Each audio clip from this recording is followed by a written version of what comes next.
O livro de Isaías, capítulo 16, versículo 5, diz assim: Então um trono se firmará em benignidade, e sobre ele o tabernáculo de Davi se assentará com fidelidade, um que julgue, busque o juízo e não tarde em fazer justiça.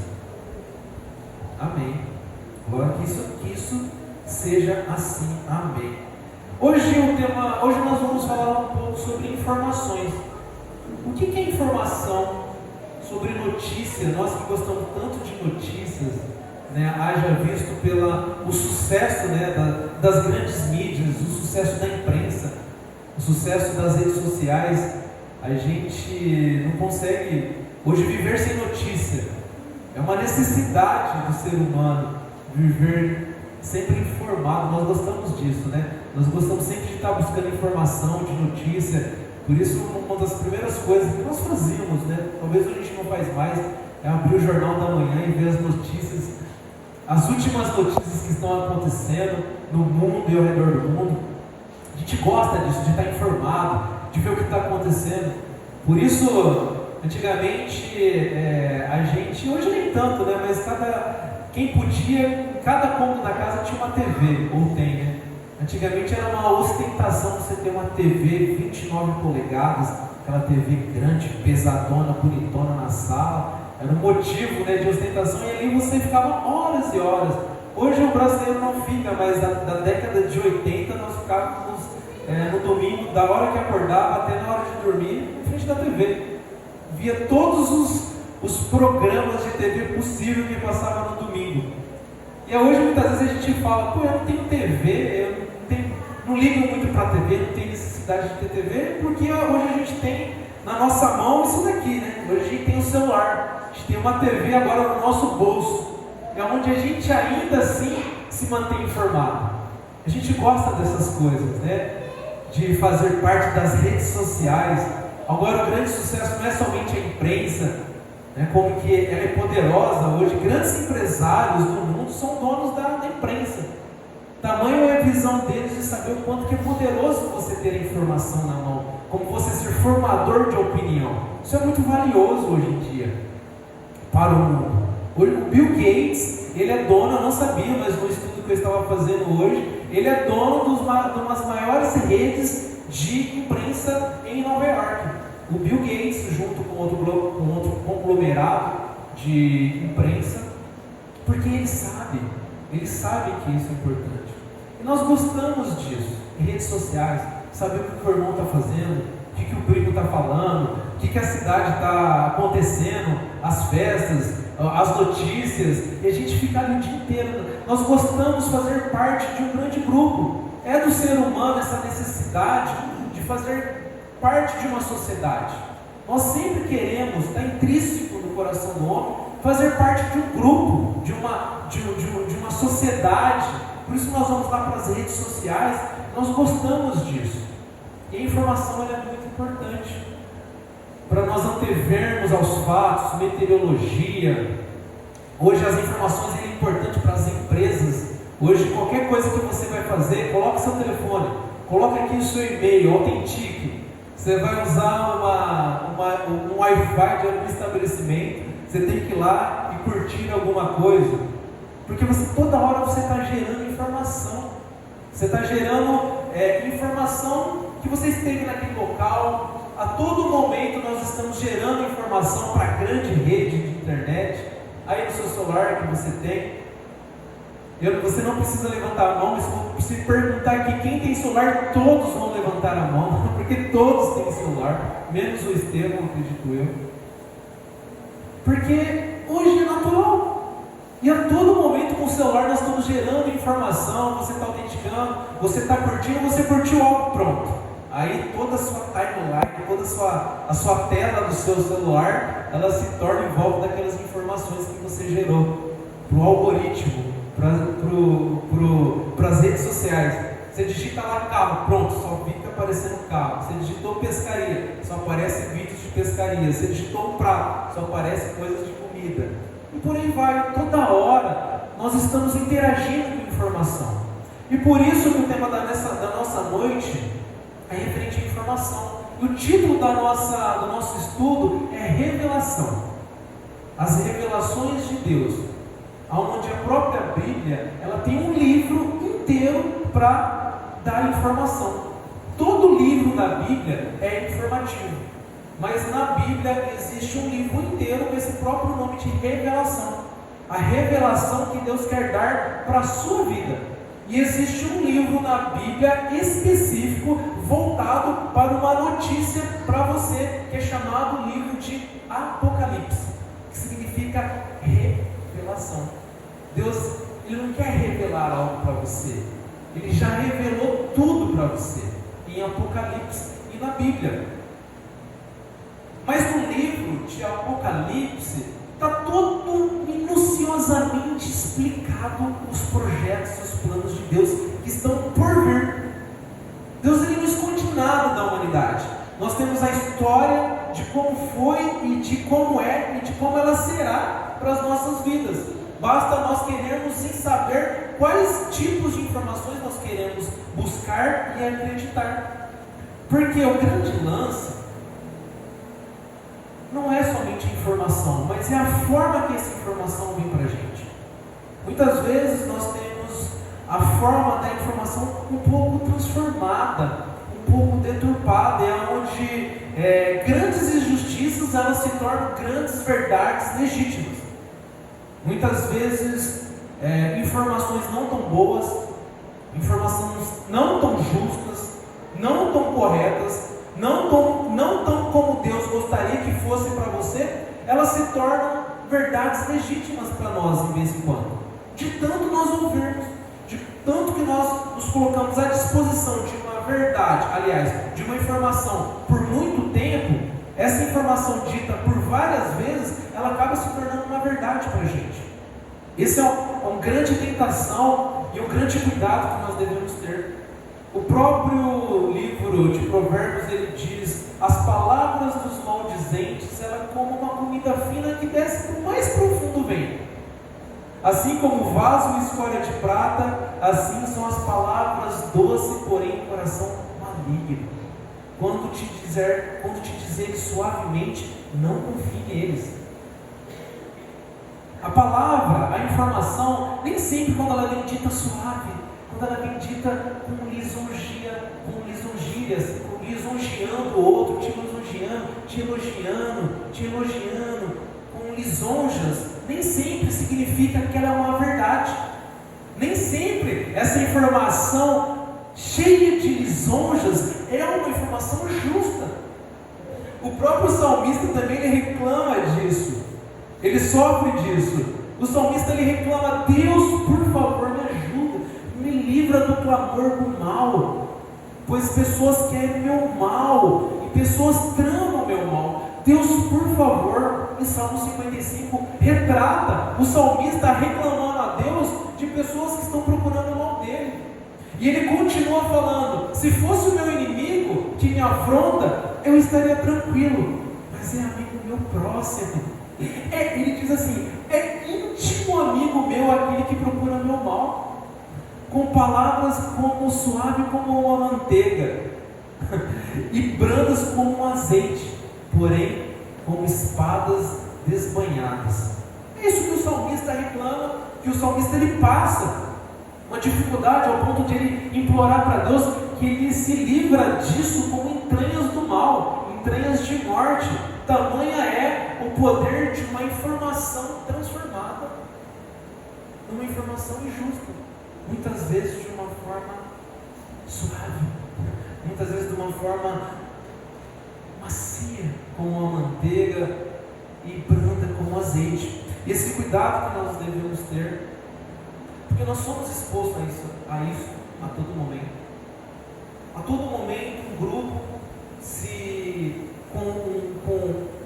com uma justificativa justa, uma justificativa de erradicar a pobreza, de erradicar a fome, de erradicar os problemas do mundo, traz informações a todo momento, que isso vai acabar, que o mundo vai acabar, que as geleiras vão acabar com o mundo, que o aquecimento global vai acabar com o mundo, que tudo vai virar uma grande poluição, que tudo vai acabar, que tudo é um grande desastre.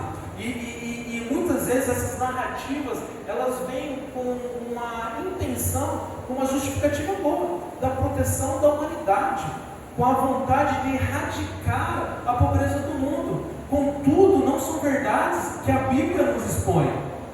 A própria Bíblia, ela diz em Deuteronômio 15:11, que é impossível acabar com os pobres, pois a Bíblia diz que os pobres haverão sempre no meio de vós. E muitas vezes as organizações de grupos, de nações e de estados e de qualquer conglomerado de pessoas vêm com justificativas que a própria Bíblia ela não justifica, que a própria Bíblia ela não autentica como uma verdade. E a gente tem que tomar cuidado que muitas vezes o próprio Jesus ele pega essas informações e ele traz para a verdade. Em algum momento o próprio Judas Iscariotes, percebendo, e a própria Bíblia ela traz em parênteses, pois Judas Iscariotes ele era um corrupto e ele tinha vontade de transferir o dinheiro que ele arrecadava, um pouco dessa parte para ele. E Jesus narra um momento onde uma mulher estava ali aos pés de Jesus, lavando os pés de Jesus com um perfume caro, e Judas, com uma justificativa boa de querer dar o dinheiro da venda do perfume aos pobres, mas com a intenção de corromper uma parte do dinheiro, ele diz: que desperdício, nós poderíamos vender esse perfume e dar aos pobres. E Jesus diz, o próprio Jesus diz: os pobres sempre haverão no meio de vocês, mas eu estarei por pouco tempo aqui. Por isso deixe essa mulher lavar meus pés com esse perfume caro. E muitas vezes nós devemos entender que as informações, ela vem com um quesito legítimo, ela vem com uma justificativa boa, contudo com um propósito completamente diferente do propósito de Deus para a gente. E por isso que o grande lance, o grande cuidado que nós devemos ter é qual o tipo de informação que nós estamos buscando, qual o tipo de fonte que nós estamos buscando informações para serem base das decisões das nossas vidas. Qual informação tem sido base para você guiar a sua vida? Você guiar a sua vida na sua família, com o seu marido, com o seu esposo. O que tem sido de base de informação para você viver no seu trabalho amanhã, 6:30 da manhã? Quais são as informações que dão base para você acordar amanhã e ser uma esposa, e ser um marido, e ser um funcionário, e ser um patrão? Quais tipos de fontes de informações que nós estamos buscando? Ou quais nós estamos buscando mais ou menos? Quais são essas fontes? Porque o grande problema é que nós temos no meio de tudo isso um poder do inimigo, que ele é especialista. Ele é especialista em transformar informação boas em informação ruim. E esse especialista em transformar informações, ele é especialista pelo simples fato de ele ser chamado o pai da mentira. O anjo caído, Lúcifer, aonde ele dizia no seu coração: subirei no mais alto céus, me posicionarei no alto, mais alto que as estrelas, e serei semelhante ao Altíssimo. Ele que não queria ser guiado pela informação de Deus, ele queria ter a própria informação, ele queria ser o dono da vida dele. Eu não quero um Deus para a minha vida. Ele que tinha tudo, o sinete da perfeição, ele diz: eu não quero essa informação, Deus, eu quero a minha informação, eu quero viver do meu jeito, do jeito que eu acho que é bom. E ele transfere esse desejo, ele projeta esse desejo no coração de Eva, onde Eva tinha todas as informações que ela tinha necessárias para viver e para ter uma vida boa, para ter uma vida agradável e perfeita, onde Deus dá uma informação clara: come livremente de toda a árvore do jardim do Éden, mas da árvore do conhecimento do bem e do mal, a árvore do conhecimento do bem e do mal, dela não comerás, pois do dia de que comeres, certamente morrerás. A árvore do conhecimento da sua opinião, a árvore que dar a capacidade de você saber o que é bom para você e o que é ruim para você. Aquela árvore que ela dá o poder para você dizer: eu sei o que é bom para mim, eu sei o que é bom para mim, eu escolho. O problema é que nós não temos uma capacidade de nós escolhermos o que é bom para a gente, pelo simples fato de nós não sermos autocriados. Ou nós acreditamos que nós somos um acaso do além de uma explosão, e que nós somos uma evolução de uma bactéria, de uma ameba, até nós chegarmos nesse quesito da humanidade, ou você acredita que você é criado por um ser inteligente, um Deus criador. E se isso é um pouco mais coerente para nós entendermos, e você busca entender qual é o Deus mais coerente possível e que é mais próximo do que eu sinto, do que eu percebo pela lei que está dentro da gente, a gente começa a entender que a Bíblia ela começa a dar essas respostas para a gente. E por isso que é importante que toda informação legítima para nós esteja na Bíblia. Toda informação suficiente para guiarmos nas nossas decisões, ela deve ser bíblica. Por isso que é importante, não que você não deva buscar informações, não que você não deva buscar outras fontes de informações, mas se a Bíblia ela é a maior fonte para as suas informações, você consegue ver todas as outras informações com um viés muito maior, uma visão muito superior. Por isso é importante, irmãos, nós não cairmos nas informações de quem gosta de transformar as informações, mas a questão é, o que você faz com as informações que você recebe? Com as boas informações e com as informações ruins.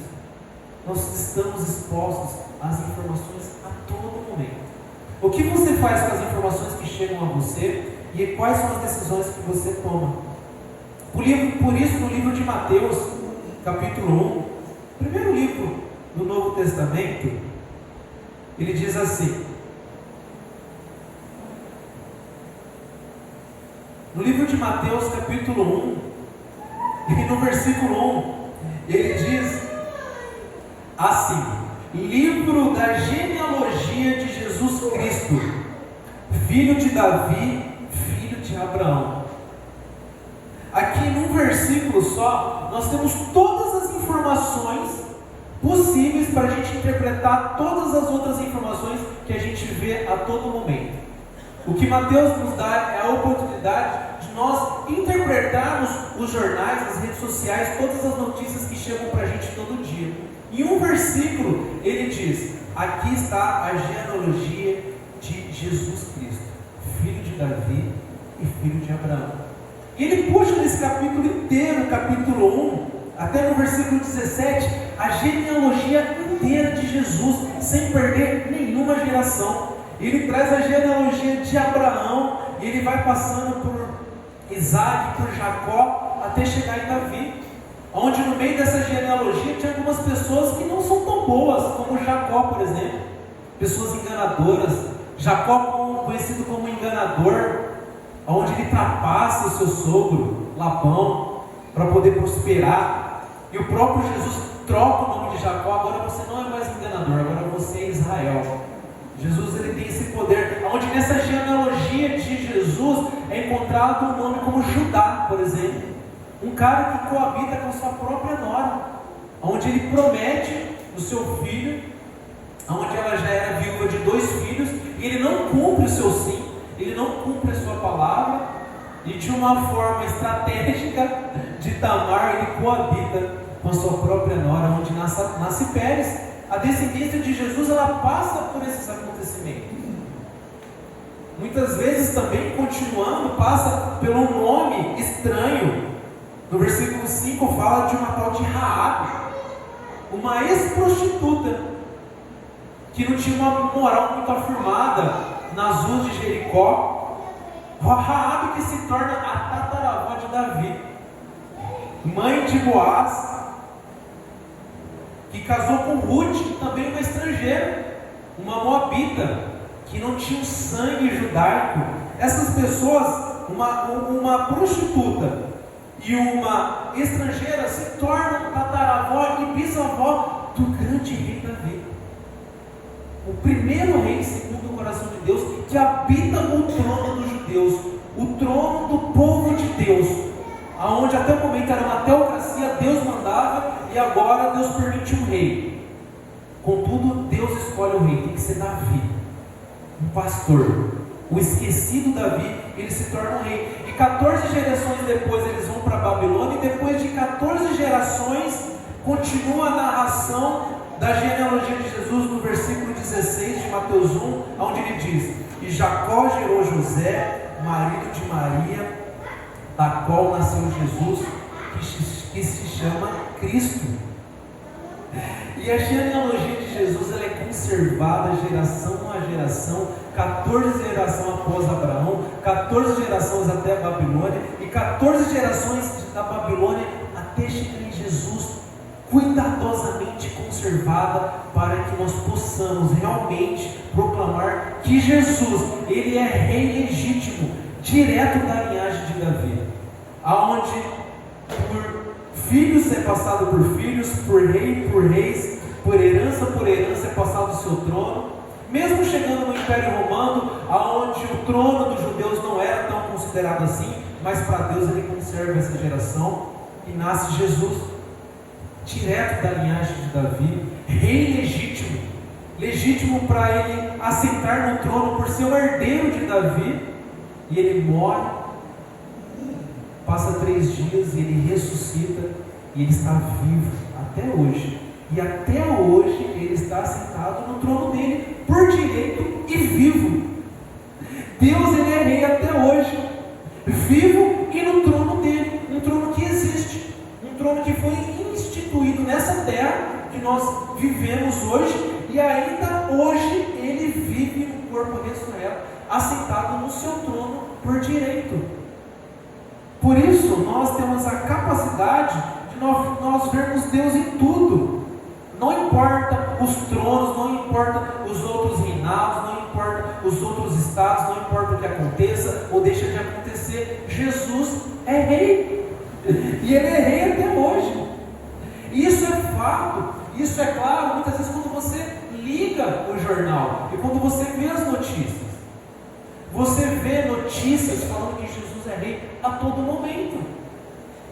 Basta você confirmar na Bíblia o que o Jornal Nacional fala para você. Basta você olhar para a Bíblia o que o New York Times fala para você. Basta você olhar para a Bíblia para você ver o que Financial Times diz para você.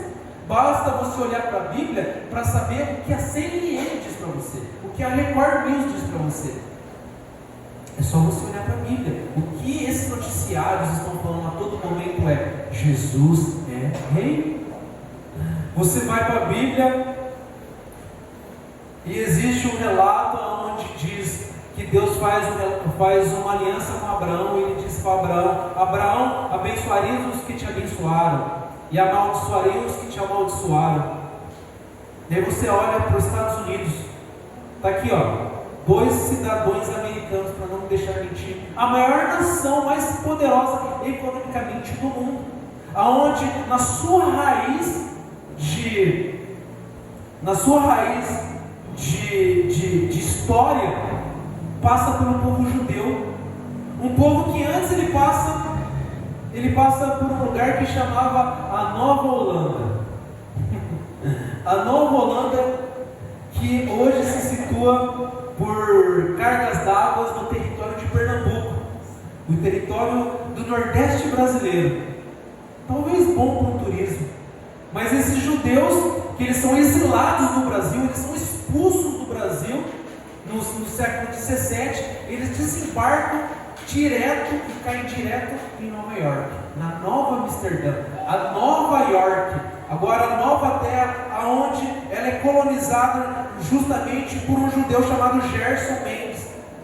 Um dos judeus que saiu do Brasil foi para Nova York e ajudou o George Washington na independência do Brasil, um judeu que vivia no Brasil, aonde o seu filho, chamado Benjamin Mendes, se torna o inaugurador da Bolsa de Valores de Nova York, aonde a maior bolsa, mais forte e mais rica economicamente se situa na Wall Street, na rua onde todo o mundo econômico olha olha para ele, aonde inclusive estavam as torres gêmeas, o World Trade Center, aonde o Islã ataca direto o coração islâmico, por algum motivo a Wall Street, aonde no feriado judaico, toda a Wall Street fecha. O centro econômico do mundo fecha no feriado judaico, porque os grandes bancos, os grandes centros econômicos são por judeus.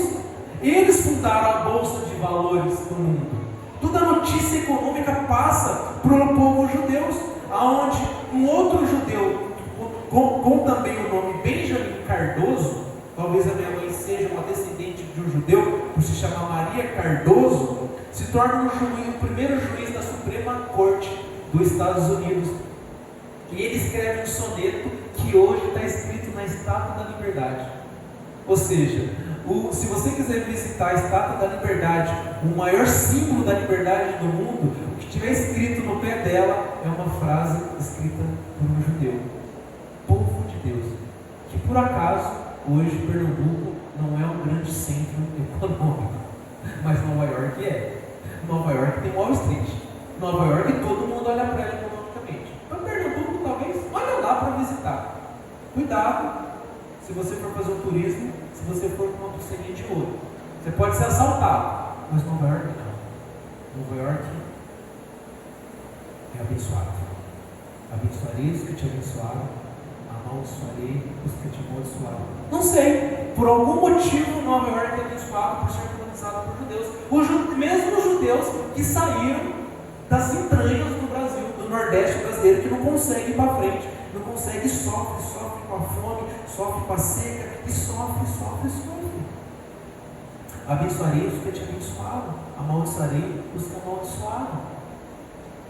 Você liga no seu noticiário, você se depara, guerra de Israel, guerra de territórios para cá, territórios para lá, de quem esse território, e na Bíblia nós entendemos que isso não tem a ver com uma guerra de território, nós entendemos que isso não tem a ver com uma guerra de fronteiras, aonde no livro de Gênesis capítulo 16, no versículo 12, ele diz assim: ele será entre os homens como um jumento selvagem, a sua mão será contra todos e a mão de todos contra ele, habitará fronteiro a todos os seus irmãos. Uma profecia falando de Ismael, o filho bastardo de Abraão, o filho da escrava, aonde Deus não promete uma descendência, aonde ele diz no próprio livro de Gênesis, versículo 17, dizendo: a minha aliança, porém, estabelecer-lá-ei com Isaac, a qual Sara te dará a luz. E aonde as guerras que nós vimos hoje, que você abre a internet, você vê essa guerra de Israel, a guerra do Islã, ela se deriva de uma desobediência de Abraão, onde nasce o Islã. Ismael, que vai para o deserto de Parã, na região do norte do Egito, da região de Gaza, onde os palestinos estão hoje, é aonde hoje o próprio lema do Alcorão e o próprio lema do Islã não é território, não é a fronteira, mas o lema do Islã é que morra todo judeu. É uma questão de morte, é uma questão espiritual. Todo mundo quer Jerusalém, não por território, mas porque Jerusalém simboliza a cidade do Deus Criador. Ou esse Deus Criador é o Deus de Abraão, de Isaac e Jacó, ou esse Deus Criador é o Deus de Abraão, Ismael e Islã.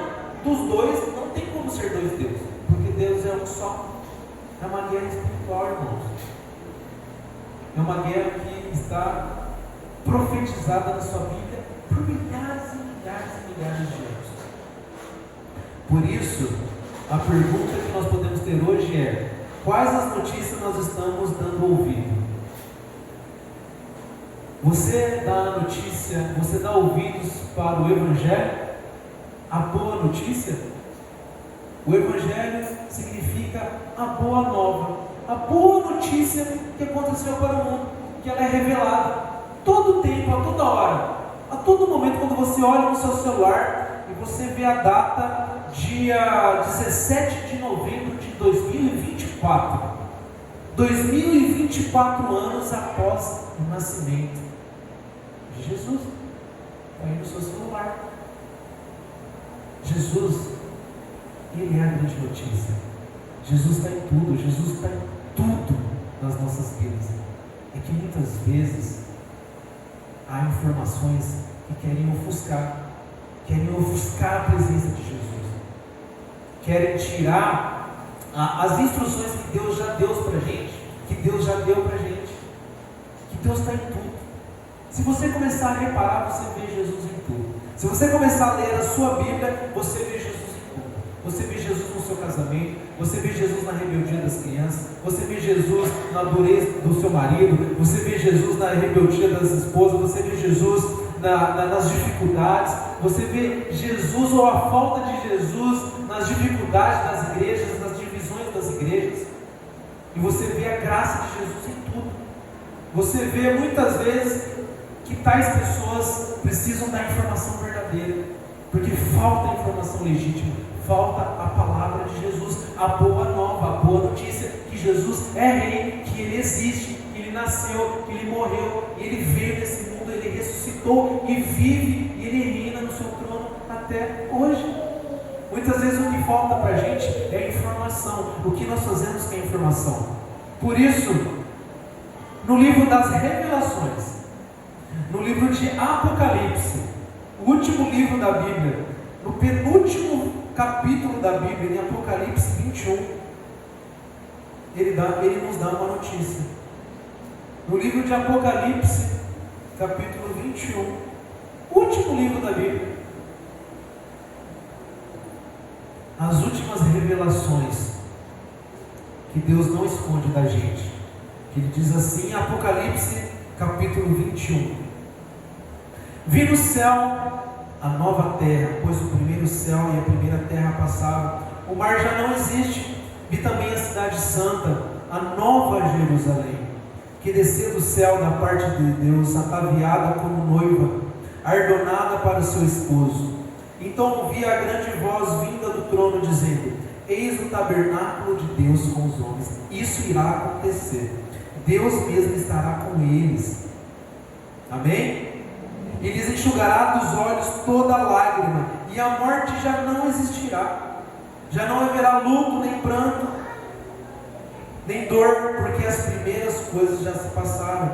E aquele que está assentado no trono disse: Eis que faço nova todas as coisas. Não é aquele que vai se assentar no trono, é aquele que está assentado no trono. E acrescentou: Escreve, porque essas palavras são fiéis e verdadeiras. Você acredita nessas palavras? Você confia que essas palavras são fiéis e verdadeiras? A Bíblia diz que isso é verdade. Isso é uma revelação que irá acontecer. Que Jesus reina, que Ele está assentado no trono e Ele fará nova todas as coisas, e Ele virá. Isso irá acontecer de fato. O que você faz com essa informação? Qual é a sua empolgação? Qual é a sua alegria? E quais são as suas decisões hoje, baseado que Deus já revelou para você? Que Ele está assentado no trono, que Ele é rei, e que Ele vai vir e vai fazer nova todas essas coisas. O que você decide? O que você muda? O que você faz? Sabendo que Jesus é rei, que a informação dele é verdadeira, pois essas palavras são verdadeiras, essas palavras são fiéis. Versículo 6: Disse-me ainda: Tudo está feito. Eu sou o Alfa, eu sou o Ômega, o princípio e o fim. Eu a quem tenho sede darei de graça da fonte da água da vida. Se você tem sede disso, Ele te dará. O vencedor, coloque aqui o seu nome se você acredita nisso. A Clarice, Márcio Vilas Boas, Gabriela Beraldo Rodrigues, Maria Cardoso de Santana Rodrigues. Se você, qualquer nome que está aqui nessa noite, acredita que essas palavras é verdadeira, coloque seu nome aqui no versículo 7. O Wiltner herderá estas coisas, e eu lhe serei Deus, e ele lhe será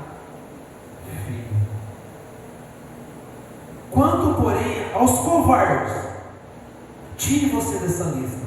Aos incrédulos, se você não acredita, você está nessa lista. Aos abomináveis, aos assassinos, aos impuros, aos feiticeiros, aos idólatras e a todos os mentirosos. Ou seja, Deus não perdoa quem transforma a palavra verdadeira dele em mentira. Não é porque ele não perdoa, porque ele é malvado. É porque essas pessoas não acreditam em Deus. Essas pessoas, elas não querem a graça de Deus. E elas querem viver com outra verdade, uma mentira. Parte que lhes cabe será o lago que arde com fogo e enxofre, a saber, a segunda morte. Irmãos, conforme nós dissemos hoje de manhã, a morte física é uma bênção. A morte física, ela traz para nós que temos um corpo limitado, a saudade de conversar com a pessoa, mas nós temos uma bênção de sairmos desse corpo pecaminoso e nós temos a oportunidade de vivermos isso para a nossa vida, de nós vivermos um futuro que está revelado, que está descrito tintim por tintim e revelado minuciosamente o que irá acontecer em nossas vidas. Por isso é importante o que nós fazemos com a informação, o que nós fazemos com essas notícias que Deus já revelou em nossas vidas.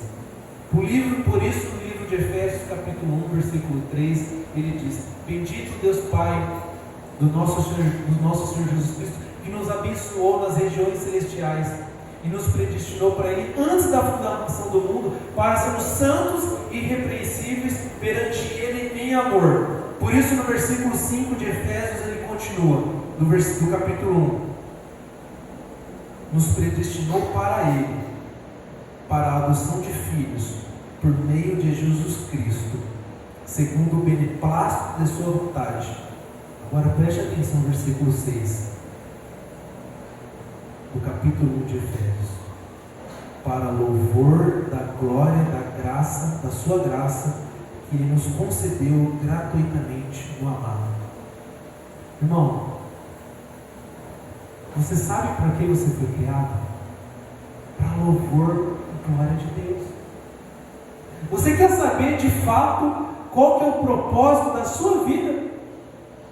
Que passa pelo seu casamento, passa pelas suas finanças, passa pelos seus projetos, passa pelos seus sonhos, passa pelo seu trabalho que você vai exercer amanhã. É viver para a glória de Deus. Essa é a notícia, essa é a revelação que Deus nos dá.